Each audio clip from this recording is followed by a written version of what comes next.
Hey, it's Bodhi from iHeartRadio. On the phone with us right now is the mastermind behind Ghost. Tobias, how are you? I'm good, thanks. Congratulations again on the #1 single with Rats, too. Oh, thank you very much. Thank you. Tell us where Rats came from. When I was a kid, there was, in the end of the 80s, there was a big festival called Moscow Peace Fest.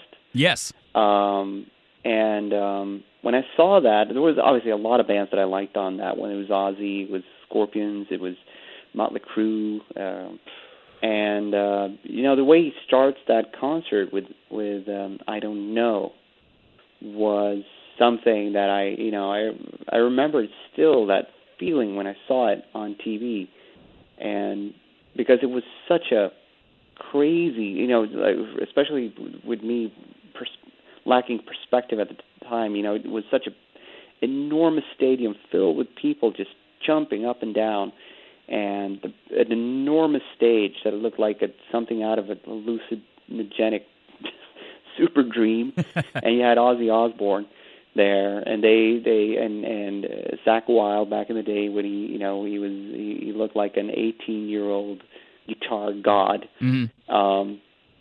And it was just like there was something in that energy that I wanted to tap into, and revisiting that like fairly recently, I was just like, that's exactly the sort of way a new Ghost record should start. That energy that is on that clip. You can look it up. It's on YouTube. I Don't Know, Ozzy Osbourne, Moscow Peace Fest, 1989. Well, I think you did a good job in capturing that. That's for sure. Tobias from Ghost is on the phone with us right now. Are you a studio rat? Are you a night owl? Do you just stay in the studio till like 3 or 4 o'clock in the morning working on new music? I'm actually quite nocturnal. I like working at night. I like, having a door open and, with the night outside and you hear crickets and there's something in the night that just makes me very creative. Creative, yeah.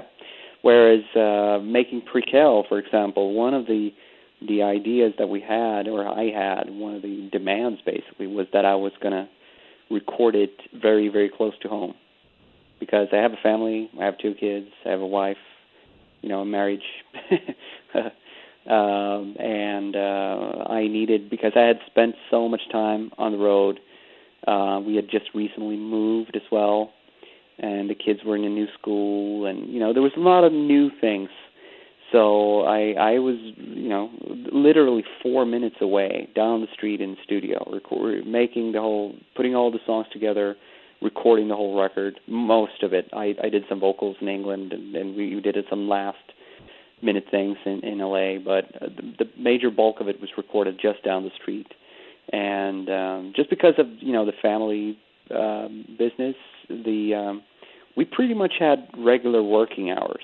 And then occasionally we sort of, like, let's make a thing out of tonight and just stay overnight, or stay, till midnight or something. But most of the time it was like, see you at 10, and by 6 o'clock, you're dead. Your brain doesn't function anymore. You can.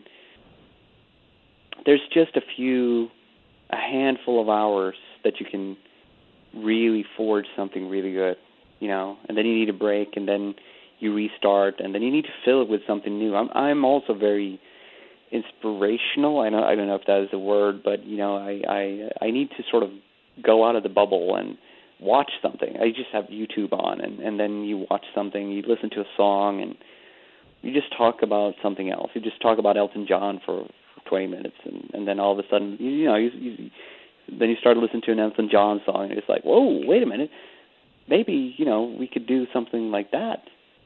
And then you start talking about Diamond Head, and then, so especially me and Tom, who I made Prequel with, we're very embracive of rock history, music history in general. So we spend a lot of time just talking about rock, rock music. Who or what first made you want to get into the business? Diamond Head and Elton John you've mentioned. I've been interested in music for as long as I can remember. My first idol, or idols, were Kiss. Yes. I don't know. I mean, I've ever since I was very, very little, like 4 years old, I wanted to entertain, and I wanted to entertain with music.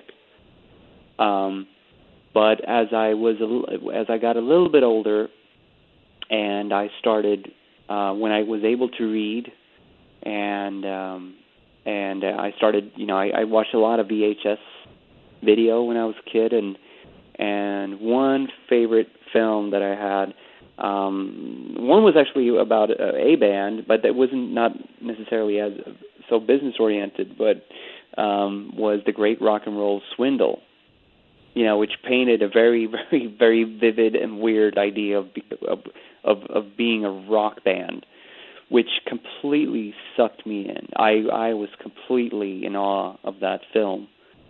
And obviously little did I understand at that point, but I understood later what a chaotic band and what a screwed up career Sex Pistols had. But it definitely colored me of my thinking and how I wanted a band to be somewhere, in between Kiss and Rolling Stones and Sex Pistols, and just outrageous and over the top and these fictional characters, basically. And the first book I ever read was, or like from start to finish, was Bill Wyman's autobiography when it came out. I got it for Christmas just when it was new, and at that point I was like 8, 9 years old. So I read up on a lot of, it's a thick book as well. When I look at it now, I still have the book, and it's like, wow, I can't believe that I read that when I was like 8 years old. And he speaks a lot about girls, and he speaks a lot about like financial situations of Rolling Stones in the 60s. And it's funny because it was that book ends in 1969. Wow. Which is, and Rolling Stones was one of my, and still is one of my favorite bands of all time. And so I'd say that it's a mixture of those bands and Rolling Stones and what they were in like 1969, 1970, 72, like their 72 American tour. That is like the pinnacle, one of the pinnacles of rock and roll for me. Tobias from Ghost is on the phone with us right now. Because of its history of hosting other solid bands, what venues around the world were or are important for you to play and play well in particular? Playing Madison Square Garden as a headline act, preferably with some sort of crowd there, would be fantastic. That would be a dream come true. I've had and still have a lot of venues underneath that is for various reasons are dream venues. Stockholm Olympic Stadium is one, because that's where I saw Rolling Stones. That's where I saw Metallica on the Black Album. I've seen so many bands there. That's a big historic, like old arena. It's from 1912. Wow. So you can look it up, Stockholm Olympic Stadium. It's unlike most arenas in the world because it's not a concrete, generic stadium. It's like bricks. It looks like an old fortress. It's fantastically beautiful. I have so many beautiful summer memories of that place. That would be fantastic. Royal Albert Hall that we're playing now, also from from a Rolling Stones record that I got, Royal Albert Hall. Obviously, it's very known for heavy metal fans for being a place where Deep Purple recorded the orchestral record. And we're doing that now in September, which is really cool. But there are a handful of venues. I'm a stickler for venues, and ever since I was a kid, I was reading up on venues to the extent you could at that point. But I was always reading tour itineraries and stuff. So I've always kept a good track of all the various, at the Palace of Auburn Hills, or all these places, especially in America, but big places in Europe and Budokan, places like that. I want to thank Tobias from Ghost for calling in to the radio station today. We really appreciate the time. Go see these guys if you haven't yet. I first saw them at Rock on the Range a few years ago in Columbus, and they absolutely crushed it. There is a buzz about this band. And I saw them again when they opened up for Iron Maiden last year, and I can't wait to see them again this year. You will not be disappointed when you go see a Ghost show. They are engaging, they are entertaining, and they sound freaking sick. I love it. And Tobias, I can't wait to talk to you again, man. Thank you very much. Likewise, man.